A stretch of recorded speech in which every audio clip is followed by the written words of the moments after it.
আসসালামু আলাইকুম ওয়া রাহমাতুল্লাহি ওয়া বারাকাতুহু। ইন্নাল হামদুলিল্লাহ আলহামদুলিল্লাহি রাব্বিল আলামিন ওয়াল আকিবাতু লিল মুত্তাকিন ওয়াস সালাতু ওয়াস সালামু আলা আশরাফিল আমবিয়াই ওয়াল মুরসালিন ওয়া আলা আলিহি ওয়া সাহবিহি আজমাইন ওয়া মান তাবিআহুম বিইহসান ইলা ইয়াউমিদ্দিন, আম্মা বা'দ। সম্মানিত দ্বীনী ভাই ও বোনেরা, আমরা এর পূর্বে জেনেছি তাওহীদের গুরুত্ব এবং ফজিলত। তাওহীদের গুরুত্ব এবং ফজিলত জানাটা আংশিক হয়েছে, পরিপূর্ণ হয়নি। কেননা যখন আমরা এর বিপরীত দিকটা সম্পর্কে জানব, তখন জানাটা অনেকটা পূর্ণতা লাভ করবে।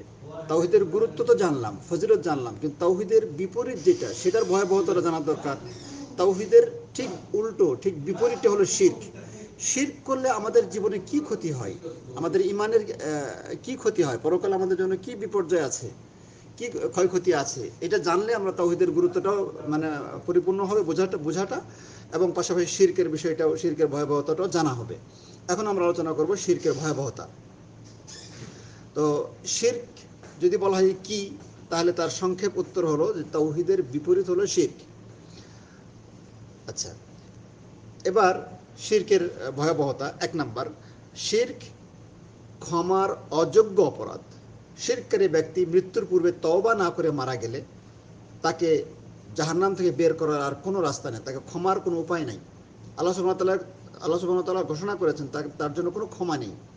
সূরা নিসা 48 এবং 116 নম্বর আয়াত, আল্লাহ সুবহানাহু ওয়া তাআলা বলছেন, ইন্নাল্লাহা লা ইয়াগফিরু আন ইউশরাকা বিহি ওয়া ইয়াগফিরু মা দুনা যালিকা লিমান ইয়াশা ওয়া মা ইউশরিক বিল্লাহ ফাকাদ ইফতারা ইসমান আযীমা। নিশ্চয়ই আল্লাহর সাথে শিরক করার অপরাধ আল্লাহ সুবহানাহু ওয়া তাআলা ক্ষমা করবেন না। তবে এর থেকে ছোট বা শিরক ছাড়া অন্য যে সমস্ত পাপগুলো রয়েছে, আল্লাহ সুবহানাহু ওয়া তাআলা যাকে চাবেন তাকে ক্ষমা করবেন। সবাইকে ক্ষমা করবেন এমনটা বলা হয়নি, বলা হয়েছে যাকে তিনি চাবেন ক্ষমা করবেন। যে ব্যক্তি আল্লাহর সাথে শিরক করবে, সে অনেক বড় মিথ্যা রচনা করলো।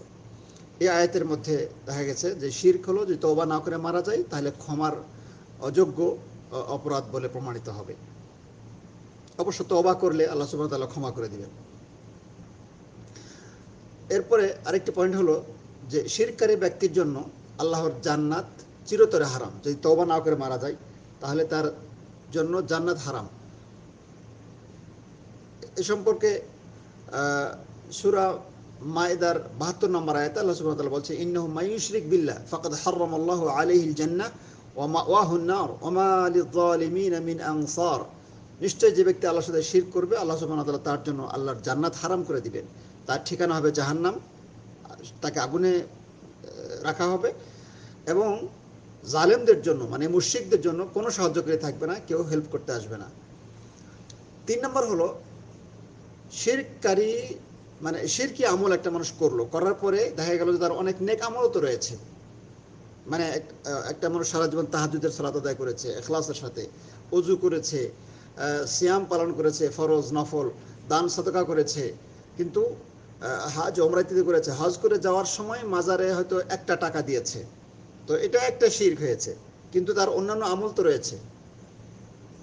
এ ব্যাপারে মনে রাখতে হবে যে একটা মানুষের যদি জীবনে একটা শিরকও পাওয়া যায়, আর সবগুলো বাকি সব হলো নেক আমল, ইখলাসপূর্ণ আমল, তাওহীদপূর্ণ আমল, তাহলে ওই একটা শিরকের কারণে যদি তওবা না করে, তাহলে তার পেছনের জীবনের, আগের এবং পরের জীবনের যত নেক আমল আছে সব নষ্ট হয়ে যাবে, কোনো কিছু কাজে লাগবে না। আল্লাহ সুবহানাহু ওয়া তাআলা বলছেন, ওয়াকাদিমনা ইলা মা আমিলু মিন আমালিন ফাজআলনাহু হাবাআম মানসুরা।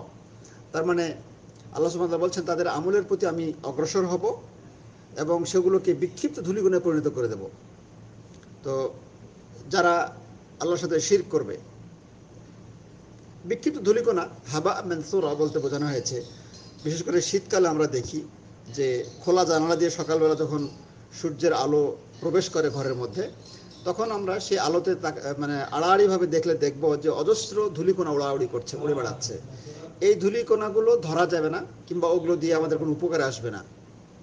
তো সারা জীবনের একজন মানুষের, একজন মুসলিমের সারা জীবনের নেক আমলগুলো তার শিরকের কারণে, একটা মাত্র শিরক থাকার কারণে ওই সমস্ত নেক আমলগুলোকে এরকম বিক্ষিপ্ত করে উড়িয়ে দেওয়া হবে, বান্দার কোনো কাজে আসবে না।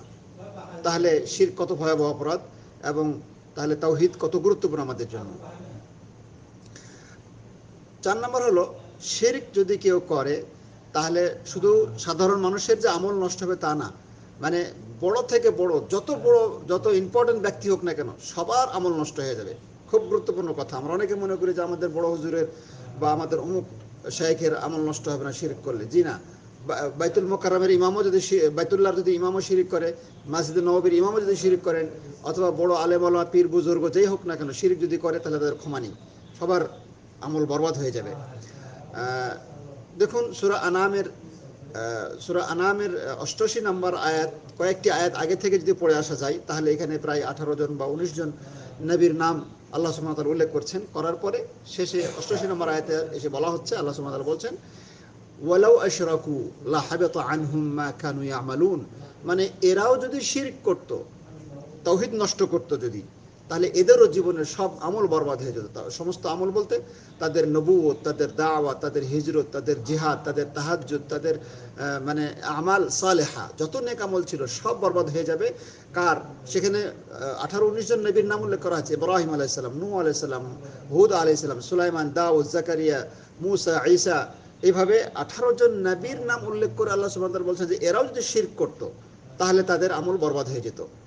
তাহলে বোঝা যাচ্ছে শিরক কত ভয়াবহ অপরাধ। শুধু তাই নয়, আমাদের প্রিয় রাসূল সাল্লাল্লাহু আলাইহি সাল্লাম, আমাদের প্রিয় রাসূল সাল্লামকে আল্লাহ সুবহানাহু ওয়া তাআলা সূরা জুমারের 65 নম্বর আয়াতে সরাসরি মেসেজ দিচ্ছেন কি, যে লা ইন আশরাকতা লা ইয়াহবাতান্না আমালুকা ওয়া লা তাকুনান্না মিনাল খাসিরিন।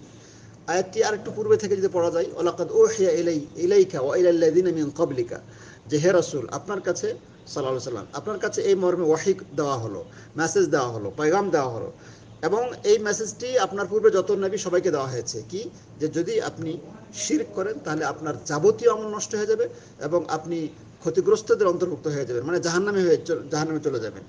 দেখেন, নবী রাসূলদের তো শিরক করার সম্ভাবনা ছিল না, কোনো মানে প্রয়োজনই ছিল না, বা মানে তাদের তো জ্ঞান আল্লাহ সুবহানাহু ওয়া তাআলা কর্তৃক পরিপক্ক, তারা জ্ঞানের অধিকারী ছিলেন এবং তারা ইলমের দিক থেকে কামেল ছিলেন আল্লাহ প্রদত্ত এবং আল্লাহ সুবহানাহু ওয়া তাআলার ইচ্ছায়। তো তাদের তো শিরক করার কোনো প্রশ্নই আসে না। তারপরও আল্লাহ সুবহানাহু ওয়া তাআলা তাদেরকে কত কঠোরভাবে সাবধান করেছেন এবং হুমকি দিয়েছেন যে তুমি যদি শিরক করো তাহলে তোমার সব নেক আমল বরবাদ হয়ে যাবে। এবং সমস্ত নবীকে এই তালিম বা এই হুঁশিয়ারি আল্লাহ সুবহানাহু ওয়া তাআলা দিয়েছেন। অথচ আমরা আমাদের সমাজের লোকদেরকে তাওহীদ এবং শিরকের ব্যাপারে কয়টা আলোচনা করেছি, কয়টা বক্তব্য দিয়েছি, কয়টা বই লিখেছি, আমাদের সমাজে এটার খুবই অভাব।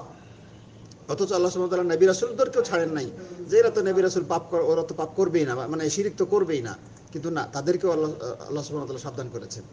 6 নম্বর পয়েন্ট বলবো যে রাসূল সাল্লাল্লাহু আলাইহি হাদিস থেকে স্পষ্টভাবে জানা যায় যে পৃথিবীতে যত পাপ রয়েছে তার মধ্যে সবথেকে বড় পাপটার নাম হলো শিরক। তাহলে শিরকে রাসূল সাল্লাল্লাহু আলাইহি সবথেকে বড় পাপ বলে উল্লেখ করেছেন। আব্দুল্লাহ বিন মাসউদ রাদিয়াল্লাহু আনহু বলছেন যে ইয়া রাসূলুল্লাহ, সবথেকে বড় পাপ কোনটা, সবথেকে বড় পাপ কোনটা? রাসূল সাল্লাল্লাহু আলাইহি ওয়াসাল্লাম বলছেন যে আনতা জাআলিল্লাহি নিদ্দান ওয়া হুয়া খালাকাকা, যে আল্লাহ তোমাকে সৃষ্টি করেছেন তার সাথে অন্য কাউকে শরীক সাব্যস্ত করা। তাহলে শিরক কত ভয়াবহ অপরাধ যে রাসূল সাল্লাল্লাহু আলাইহি ওয়াসাল্লাম তাকে সবথেকে বড় অপরাধ বলে উল্লেখ করছেন। আর তাহলে এর বিপরীত হলো তাওহীদ। তাওহীদ আমাদের জীবনে কত গুরুত্বপূর্ণ। 7 নম্বর পয়েন্টে বলবো যে শিরক থেকে বাঁচার জন্য আমাদের আল্লাহর কাছে দোয়া করা উচিত। কেন? যে নবী রাসূলগণ আল্লাহর কাছে দোয়া করতেন শিরক থেকে বাঁচার জন্য। ইব্রাহিম আলাইহিস সালাম, যার শিরক করার কোনো সুযোগই ছিল না বা মানে কোনো সম্ভাবনাই ছিল না, তিনি আল্লাহর কাছে দোয়া করতেন ওয়াজনুবনি ওয়া বানিয়া আন না'বুদাল আসনাম, হে আল্লাহ আমাকে এবং আমার সন্তানকে তুমি মূর্তি পূজা থেকে, শিরক করা থেকে রক্ষা করো। শুধু তাই নয়, আমাদের প্রিয় রাসূল সাল্লাল্লাহু আলাইহি ওয়াসাল্লাম তিনি নিজেও আল্লাহর কাছে এই শিরক থেকে বাঁচার জন্য দোয়া করতেন। বলতেন আল্লাহুম্মা ইন্নী আউযু বিকা আন উশরিকা বিকা ওয়া আনা আ'লামু ওয়া আস্তাগফিরুকা লিমা লা আ'লামু, হে আল্লাহ তোমার কাছে আশ্রয় চাই জেনে শুনে শিরক করা থেকে, যেন জেনে শুনে শিরক না করি, তুমি বাঁচাও আমাকে, আমি বাঁচতে চাই, তোমার কাছে আশ্রয় চাই। আর না জেনে কিছু করে ফেললে তোমার কাছে ক্ষমা চাই। সময় তো ভাই ও বোনেরা, এখান থেকে আমরা বুঝলাম যে অল্প একটু আলোচনা থেকে যে শিরকের ভয়াবহতা কত কঠিন। তাহলে এই শিরক থেকে আমাদের বাঁচতে হবে এবং তাওহীদকে আঁকড়ে ধরতে হবে। জি, আসসালামু আলাইকুম ওয়া রাহমাতুল্লাহি ওয়া বারাকাতুহু।